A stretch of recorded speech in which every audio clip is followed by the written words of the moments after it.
आपका स्वागत है। मैं विवेक बिंद्रा, मोटिवेशन स्पीकर और बिजनेस कोच। आज बात करूंगा इजराइल देश की, एकमात्र यहूदी देश इस पृथ्वी पे। भौगोलिक दृष्टिकोण से इतना छोटा है कि अमेरिका के कैलिफोर्निया में 20 इजराइल आ सकते हैं। पॉपुलेशन इतनी कम कि हमारे मौनी अमावस्या पे जो कुंभ मेला होता है, 4-5 इजराइल तो हम 2 घंटे में नहला देते हैं। लेकिन दुनिया का 8वां सबसे शक्तिशाली देश बनाए, टेक्नोलॉजी और स्टार्टअप्स के मामले में पूरी दुनिया को पीछे किया है इसने। छोटी आबादी के अंदर इतनी ताकत, और ऐसा देखिए देश है, आप उससे लड़ाई नहीं कर सकते इजराइल से। अगर इजराइल का कोई शत्रु है, एक तो बचेगा नहीं वो जिंदा, उसको उखाड़ के खत्म कर देगा, नेस्तो नाबूद तबाह कर देगा। इजराइल का ये एक नीति है। उसकी क्या नीति है? अगर आप मेरे दुश्मन और आपने मेरे एक नागरिक को मारा, आपके देश में घुस के 10 को मारूंगा, जो कर सकते हो कर लेना। इजराइल को दुनिया में सबसे ज्यादा सुरक्षित देश माना जाता है। इसकी सुरक्षा के पीछे कारण क्या है? इनकी खुफिया एजेंसी है मोसाद। मोसाद ऐसी खतरनाक इनकी एजेंसी है, पूरी दुनिया डरती है इनकी इंटेलिजेंस से। जो उनकी इंटेलिजेंस एजेंसी, अगर आप उंगली तो उठा दो उनके ऊपर। 1972 का वो म्यूनिक ओलंपिक की घटना थी, जिसमें फिलिस्तीनी आतंकवादियों ने इनके 11 खिलाड़ियों को म्यूनिक में मार दिया था। बस उसके बाद क्या हुआ? प्रधानमंत्री ने एक एक खिलाड़ी के घर जाके उनके माँ बाप, रिश्तेदारों को जाकर के वचन दिया था कि इस मौत का बदला लिया जाएगा। पहले तो 2 दिन में अगले 2000 फिलिस्तीनी आतंकवादियों को उन्होंने मारा, और उसके बाद वहां रुके नहीं। ढूंढे वो कौन कौन लोग थे जिन्होंने 11 खिलाड़ियों को मारा, और उसके बाद दुनिया भर में घूम घूम के अगले 16 साल तक, 1972 से 1988 तक, एक एक घर में घुस घुस के, किसी भी देश में क्यों ना हो, उखाड़ के निकाल के खत्म किया। ये है इनकी खुफिया एजेंसी। इसलिए ये देश इतना सुरक्षित हो गया है। 1976 में भी युगांडा के अंदर कुछ आतंकवादियों ने इनके 54 नागरिकों को बंधक बना लिया था, और जब इन्होंने बंधक बनाया, इन्होंने, इजराइल ने कोई नेगोशिएशन नहीं की। ये चुप रहे, चुपचाप जाकर के युगांडा देश में घुसे, और घुस करके अपने सारे नागरिकों को रातों रात छुड़ा के बाहर निकाल के ले आए। ये जो इनकी एजेंसी है, बेसिकली क्या करते हैं, इनके 85 लाख पॉपुलेशन वाले देश में 35 लाख लोग तो आर्मी के अंदर हैं। इनके देश में हर आदमी को, हर औरत को आर्मी की ट्रेनिंग लेनी जरूरी है, 3 साल की कम से कम। औरत होगी तो 2 साल, आदमी होगा तो 3 साल आर्मी की ट्रेनिंग लेनी है। यहां की औरतें भी जेब में हर जगह अपने पास बंदूकें, अपने पास सारे हथियार लेके चलते हैं। एक्चुअली अगर आप पीछे जाए ना, सेकेंड वर्ल्ड वॉर के दौरान नाजी गवर्नमेंट, हिटलर ने 60 लाख यहूदियों को, 6 मिलियन यहूदियों को जान से मार दिया था। गैस की पाइपलाइन में जिंदा जला के खत्म करके मार दिया था। और वहीं उन यहूदियों ने उसके बाद में अपने अलग देश की डिमांड करी थी, और उसके बाद फिलिस्तीन से अलग हुआ था। तो उसी समय से आसपास के सारे मुसलमान देश इसके अगेंस्ट रहा करते थे। और वहीं पे इजराइल को खत्म करने के लिए इजिप्ट और जॉर्डन के बीच में एक समझौता हो गया। समझौता था कि अगर इजराइल द्वारा हमारे मुल्क पे हमला हुआ तो दूसरा मुल्क पहले मुल्क का साथ देगा। वही हुआ। 1967 के जून में इजराइल इजिप्ट की सीमा पर युद्ध शुरू हो गया, और जल्दी ये सारे अरब मुल्कों तक फैल गया। इसमें केवल अब इजिप्ट और जॉर्डन नहीं रह गए थे इजराइल के खिलाफ। इन्होंने Iraq, Kuwait, Syria, Saudi Arabia, Sudan, Algeria, सारे देशों को साथ में लिया। इजराइल को खत्म करने के लिए इन्होंने जॉर्डन को अपना बेस बनाया। जॉर्डन में आर्मी का बेस बना, और इस वॉर को जून वॉर का नाम दिया गया। पर इससे पहले कि ये इजराइल पर अटैक करते, 5 जून को इजरायली एयरफोर्स ने इजिप्ट के तकरीबन 4000 फाइटर जेट को जमीन पे ही उड़ा दिया। इससे सारे दुश्मन देश घबरा गए, और पूरा जंग 6 दिन के अंदर ही खत्म हो गया। इजराइल जानता था कि अगर उसको जीतना है तो पहले हमला करना ही होगा। बस इजराइल ने तुरंत जॉर्डन के आर्मी बेस पे जितने भी लड़ाकू विमान थे, उन पर ताबड़तोड़ हमले शुरू कर दिए। मामला रुका नहीं, अरब मुल्कों ने अपनी सारी फौज सीमा पे नीचे लगा दी और जमीनी लड़ाई शुरू करी। न केवल युद्ध जीते, बल्कि एक्स्ट्रा गाजा पट्टी भी अपने नाम कर ली। जब ये एक्चुअली देश स्वतंत्र हुआ था ना, जब ये फिलिस्तीन से अलग हुआ था, तब छोटा था, लेकिन लोगों ने इस पे युद्ध किया, अटैक किया। ये अटैक में उनको मार के उखाड़ता, और फिर उनकी कोई जमीन हथियार लेता। धीरे धीरे आज इजराइल का साइज जितना था शुरू में, उससे बड़ा हो गया है। इतना आर्मी इन्होंने स्ट्रांग कर लिया इंटरनली। मार खा खा के, पिट पिट के इन्होंने शुरुआत में इतनी आर्मी स्ट्रांग करी कि आज पूरी दुनिया इनसे डरती है। आज इन्होंने इतने एम्यूनेशन आर्मी के लिए अपने तैयार कर लिए कि न केवल खुद यूज करते हैं बल्कि एक्सपोर्ट करते हैं। आज ये दुनिया के सबसे बड़े एक्सपोर्टर्स में, आर्म्स और एम्यूनेशन में आ गया है। इंडिया इसका one of the biggest importer है। इंडिया को काफी हथियार ये आकर के दे रहा है। आप जानते हैं नेतन्याहू के साथ मोदी की दोस्ती, ये दोस्ती का कारण एक्चुअली इसके पीछे बिजनेस भी होता है। हैरान न हो तो एक बात बताऊं, ये एकमात्र देश है पूरी दुनिया के अंदर जिसने एंटी बैलिस्टिक मिसाइल सिस्टम से अपने पूरे देश को कवर कर लिया। ये जानता है कि मेरे आसपास बहुत शत्रु हैं, आप इस पे कोई मिसाइल छोड़ तो दो, आप इस पे कोई रॉकेट किसी प्रकार का अटैक कर तो दो, हर चीज हवा में ही खत्म हो जाएगी, इनकी जमीन को छू ही नहीं सकती। और वैसे इन्होंने उसकी अलग तैयारी ऐसे कर रखी थी, बंकर बना दिए पूरे देश में जगह जगह। जैसे ही कोई युद्ध होगा एक सायरन बज जाएगा पूरे देश में, लोगों के पास बंकर होंगे, ऑफिस में बंकर, घर में बंकर, बिल्डिंग, मॉल, कहीं भी चले जाओ, खेलने का स्टेडियम होगा वहां भी बंकर होंगे। ऐसे कि आप उसके नीचे चले जाओ कोई आपको खत्म ही नहीं कर सकता। होटल्स भी इन्होंने ऐसे बना दिए जो दुनिया के सबसे सुरक्षित होटल है, जहां नरेंद्र मोदी रुकते हैं, अमेरिकन राष्ट्रपति सारे आके रुकते हैं, डोनाल्ड ट्रंप भी आके रुके थे। ये ऐसा होटल है कि इसकी बिल्डिंग को आप किसी भी बम से खत्म कर दो, उड़ा दो, पर उस कमरे के अंदर कुछ नहीं होगा। कुछ कमरे ये लोगों ने ऐसे बना दिए हैं कि वो बिल्ड किसी भी प्रकार के बॉम्ब से भी उखाड़ा नहीं जा सकता। इतनी तैयारी ये लोग इंटरनली कर लेते हैं, पर यहां रुकते नहीं। इनकी खास बात क्या है, ये टेक्नोलॉजी बनाते हैं, पहले खुद यूज करते हैं, फिर पूरी दुनिया में जो उनके खास दोस्त हैं उनको जाके दे आते हैं। और तो और जो उनकी गाजा पट्टी है ना, गाजा स्ट्रिप, वहां से कोई अटैक ना कर दे, उसके लिए उन्होंने सी बैरियर तैयार कर दिया है। इतना लंबा कई किलोमीटर का सी बैरियर एक हाइट का ले लिया है, कोई तंगी ना कर सके। आर्मी के जवान कम पड़ जाएं तो रोबोट तैयार कर दिए हैं कि रोबोट्स पे युद्ध लड़ सकें। एक्चुअली आपके मन में ना एक क्वेश्चन आना चाहिए कि इतने अनस्टेबल एनवायरमेंट में, इतना जियोपॉलिटिकल अनस्टेबल एनवायरमेंट, उसके बावजूद ये खड़ा कैसे हुआ? आसपास अनस्टेबिलिटी थी पॉलिटिकल, लेकिन अंदर इनकी अपनी पॉलिटिकल सरकार बहुत स्टेबल थी। वॉरेन बफे और बिल गेट्स भी बोलते हैं कि इजराइल इतनी सारी आसपास तकलीफों के बावजूद सबसे स्टेबल देशों में से है जहां पे आप इन्वेस्टमेंट कर सकते हैं। दुनिया के बड़े कॉर्पोरेट जायंट आज यहां के इन्वेस्टमेंट कर रहे हैं नैस्डैक में।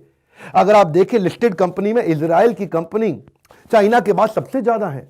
अगर आप जापान की कंपनी सारी जोड़ लें, इंडिया की जोड़ लें, जर्मनी की जोड़ लें, साउथ कोरिया की जोड़ लें, फ्रांस, यूके सब जोड़ लें, वो भी नैस्डैक में इसकी बराबरी नहीं कर सकता। इजराइल की टेक इनोवेशन का स्टार्टअप, इसको silicon valley of middle east बोला जाता है। आज सबसे ज्यादा तेजी के साथ टेक्नोलॉजिकल हब और स्टार्टअप यहां बन रहे हैं, सबसे तेजी से इनोवेशन हुए हैं। कोई भी दुनिया की बड़ी टेक्नोलॉजी कंपनी ले लो, उसका R&D सेंटर अगर इनको विश्वास है तो इजराइल पे है। इनको इजराइल की सरकार पे, इजराइल की मैन पावर पे, इजराइल की पॉलिसीज पे, सारी अमेरिकन सिलिकॉन वैली की कंपनीज को बहुत विश्वास है। बैक ऑफिस सेटअप यहां बनाना शुरू किया। इन्होंने किया क्या, एक इंटरनल संस्था बना दी इसके लिए, इजराइल इनोवेशन अथॉरिटी। उसका एक ही काम है, 4.5% अपने जीडीपी का हिस्सा इनोवेशन को बिल्ड करने में, रिसर्च को बिल्ड करने में डाल देते हैं। ये अमेरिका ही है पूरी दुनिया में जो इतना पैसा रिसर्च और इनोवेशन में डाल रहा है। उसके बाद नंबर 2 वर्ल्ड के अंदर इजराइल है। जीडीपी का इतना बड़ा हिस्सा कोई नहीं डालता है। यही तो कारण है। आज देखिए माइक्रोसॉफ्ट के विंडोज कहां बने, वो माइक्रोसॉफ्ट यूएस ने नहीं बनाया, माइक्रोसॉफ्ट इजराइल ने बनाए। सिस्को ने अपनी सारी टेक्नोलॉजी यही तैयार करी। मोटरोला का जो फोन हुआ करता था ना, पहले दुनिया में फोन आते थे, वो ईंट जैसे फोन आज तक आप इस्तेमाल कर रहे होते अगर मोटरोला ने इजराइल के अंदर बैठ करके उसको इनोवेशन बिल्ड नहीं किया होता। पहली बार फोन का साइज जो एक्चुअली छोटा हुआ दुनिया में यही हुआ। यूएसबी पोर्ट और यूएसबी जिससे आप आज ट्रांसफर भी करते हैं, जो पेन ड्राइव होती हैं, पेन ड्राइव भी और यूएसबी पोर्ट भी कहां बने, पहली बार इजराइल में ही बने थे। आईबीएम को जब दुनिया की सबसे बड़ी R&D फैसिलिटी बनानी थी अमेरिका के बाहर, तो उसको इजराइल ही पसंद आया। दुनिया के सबसे ज्यादा बायोटेक स्टार्टअप इजराइल में ही हो रहे हैं। वॉइसमेल टेक्नोलॉजी पहली बार इजराइल में बनी थी। पहला कंप्यूटर का एंटीवायरस सॉफ्टवेयर 1979 में इजराइल में ही बनाया गया था। वॉइस ओवर इंटरनेट प्रोटोकॉल जिसको आप VoIP बोलते हैं, जिसपे आप फोन पे बात किया करते थे, वो टेक्नोलॉजी पहले इजराइल में ही आई थी। दुनिया का सबसे बड़ा कम्युनिकेशन राउटर सिस्को के द्वारा इजरायली इंजीनियरों ने तैयार किया था। एक्चुअली जो छोटा सा देश है ना, यही इनकी कमजोरी नहीं, इनकी ताकत बन गया। कैसे ताकत बन गया? क्योंकि देश छोटा है तो ये कुछ भी बनाते हैं उसको तेजी से स्केल करके, क्योंकि अपने देश में ज्यादा बेच ही नहीं सकते, क्योंकि पॉपुलेशन नहीं है, मार्केट साइज नहीं है, तुरंत इजराइल से निकल के पूरी दुनिया पहुंच जाते हैं। हुआ यही, क्योंकि जब ये इजराइल से निकल के पूरी दुनिया में जाने की इनको आदत पड़ गई, तो दुनिया का एक्सपोजर लेके अपने देश में फिर से आ गए। अपने देश में क्या है, अपने देश में बहुत आदमी, बहुत जनता है, जो बनाएगा अपने गल्ले पे यहीं बैठ के बेचता रहेगा, लोग आके लेते रहेंगे। इजराइल में बड़ी दिक्कत थी है जी, इजराइल तो है छोटा सा, तो वहां से इनका ग्लोबल माइंडसेट बिल्ड हुआ। उसके बाद इन्होंने क्या किया, ग्लोबल वेंचर कैपिटलिस्ट और ग्लोबल स्टार्टअप्स को इनके प्राइम मिनिस्टर ने इनवाइट किया अपने देश में और बोला कि मिल करके यहां पे कंपनी खरीदो, मिल करके टेक्नोलॉजी बिल्ड करो, मिल करके इन्वेस्टमेंट करो। तो वहां पे कल्चर आ गया। इससे इन्होंने एक मॉडल चालू किया, जिस मॉडल को ग्लोबली क्या बोलते हैं, ICDS मॉडल। ICDS मॉडल को जरा ध्यान से समझिएगा। पहले ये आइडेंटिफाई करते हैं प्रॉब्लम क्या चल रही है मार्केट में। उस प्रॉब्लम को आइडेंटिफाई करने के बाद ये अपनी पूरी मैन पावर को, अपनी टेक्नोलॉजी के लिए जो R&D सेंटर्स है वहां पे उनको बोलते हैं, देखो यंग बच्चों को एक काम करो, ये प्रॉब्लम मिल गई है, इसका सोल्यूशन बनाओ, क्रिएट करो, क्रिएट करो उसका सोल्यूशन, और क्रिएट करके उसके बाद अपने देश में पहले डिलीवर करो सब लोगों को। अपने यहां पे जो कॉर्पोरेट्स हैं उनको डिलीवर करो पहले सोल्यूशन, उनको डिलीवर कर दिया, यहां पे सोल्यूशन चल गया, बहुत बढ़िया चल गया, उसके बाद पूरा देश मिलकर इसको दुनिया भर में सेल करता है। इसको बोलते हैं ICDS। हाँ, पहले क्या करो, पहले आइडेंटिफाई करो प्रॉब्लम को, उसी का सोल्यूशन यहीं क्रिएट करो, पहले आसपास आपस में डिलीवर कर दो, फिर पूरी दुनिया में जाके सेल करो। ये टेक्नोलॉजी तैयार करते हैं, बाकी दुनिया में जाके उसके बाद सेल करते हैं, उसको पेटेंट कर लेंगे, उसके कॉपीराइट ले आएंगे, उसकी रॉयल्टी इनकम जनरेट करेंगे, उसको जाकर के बाहर फ्रेंचाइज आउट कर देंगे, उसको लाइसेंस आउट कर देंगे। तो अपने देश में ये ज्यादा बनाने में झंझट नहीं लेते, अपने देश में दिमाग पे इन्वेस्टमेंट कर रहे हैं। कह रहे थे सबसे बढ़िया हमारे इंजीनियर्स, मैन पावर, जितने टेक्निकली स्मार्ट लोग हैं उन पे इन्वेस्टमेंट करो, उनको बोलो तू वो प्रॉब्लम सॉल्व कर जो दुनिया में कोई नहीं कर रहा, उसको यहां सॉल्व कराएंगे, पहले यहां पे लाके डिलीवर करेंगे अपने कॉर्पोरेट को, उसके बाद दुनिया भर में बेचेंगे। इजराइल की सफलता की आपको टेक्नोलॉजी की कहानी में समझाने के लिए 3 स्टेप बताता हूं, इसको समझेंगे आपको पूरा पिक्चर क्लियर होगा। पहले स्टेप में ये क्या करेंगे, जो भी प्रॉब्लम आइडेंटिफाई करते हैं पूरी मार्केट के अंदर, उसके लिए ये अपने R&D सेंटर्स में, अपने एकेडमिक सेंटर्स में, अपनी लेबोरेटरीज में, अपनी मैन पावर पे पैसा लगा देते हैं। देखो भाई तुम पूरी जान लगा दो, इसका सोल्यूशन निकालो बस। वो बैठ करके पूरी जान लगाएंगे और उसका सोल्यूशन तैयार करेंगे। उसके बाद आएगा स्टेप 2, जहां पे आते हैं TTO, इनके यहाँ टेक ट्रांसफर ऑर्गेनाइजेशन होती हैं। अब मान लो पहले स्टेप में उसने पेन ड्राइव बना दी कुछ, अब पेन ड्राइव बनाई तो टेक ट्रांसफर ऑर्गेनाइजेशन क्या करेंगे, दुनिया के बड़े मल्टीनेशनल कॉर्पोरेट्स को बुलाएंगे, उनको बोलेंगे सुनो भाई, हमारे आदमी ने यहां पे इस रिसर्च सेंटर में पेन ड्राइव तैयार करी है, ये आपको बहुत काम आ सकती है, बताओ कितने में खरीदोगे हमसे। तो टेक ट्रांसफर ऑर्गेनाइजेशन मान लो किसी बड़े कॉर्पोरेट को, मल्टीनेशनल जायंट को बुला करके वो टेक्नोलॉजी उनको बेचेगा जिससे उनको पैसा मिलेगा, और फिर वो टेक्नोलॉजी अपने देश में पहले सबको बेचेंगे, उसके बाद उसको लाइसेंस आउट करा देंगे पूरी दुनिया में उस कंपनी के माध्यम से।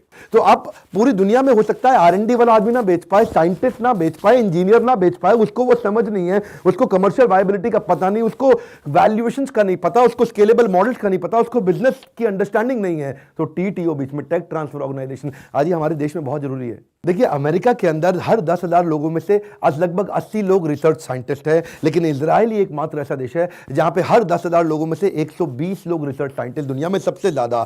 तो ये वेंचर कैपिटलिस्ट को अट्रैक्ट करता है कि मैं यहां के पैसा लगाऊंगा, मेरा पैसा ज्यादा ग्रो करेगा। उसके बाद इतने पर रुका नहीं, ये क्या कहते हैं, VC को बोलते हैं देख भाई VC, दुनिया भर के सबसे बढ़िया VC हमारे देश में आओ और हम तुमसे इनकम टैक्स भी नहीं लेंगे, तुम यहां नोट छापो, हम तुमसे टैक्स नहीं लेंगे। लेकिन उस बहाने हो क्या रहा है, बाहर से पैसा आता है और यहां का छोटा छोटा स्टार्टअप आगे बढ़ जाता है। अब इन्होंने देश में नई स्कीम निकाली, इन्होंने बोला देख भाई तू एक स्टार्टअप है, अब आप सुनिएगा ध्यान से, फिर मैं अपने व्यूअर्स से बोल रहा हूं, तेरे पास बढ़िया आइडिया है, हाँ जी मेरे पास अच्छा आइडिया है, अच्छा कोई बात नहीं जी, अपने आइडिया को लेके तू आप मेरे सरकारी कंपनी में इन्वेस्ट कर इस आइडिया को। तो कितना पैसा चाहिए तेरे को आइडिया के लिए, आपने बोला सर मेरे को ना कोई 10 करोड़ रुपया चाहिए, आप दे दो।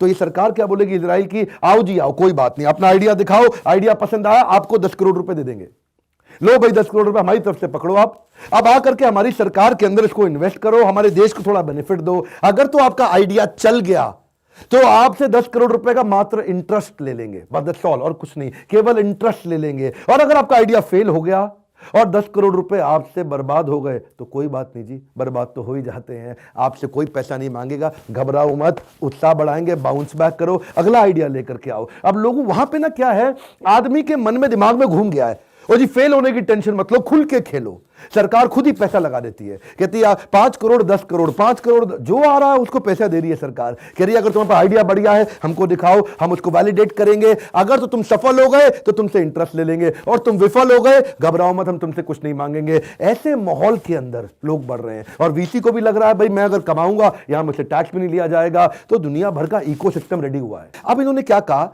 मल्टीनेशनल को बोला देखो भाई तुम यहां आओ, हम तुम्हारी मदद करते हैं, यहां पे माइक्रोसॉफ्ट तुम आओ, सिस्को, गूगल, एप्पल सब आओ यहां पे। क्या करोगे, पहले 2 साल तक ये तुम्हारे एम्प्लॉयज की तनख्वाह है ना, उसका 40% तनख्वाह हम दे देंगे एम्प्लॉयज को।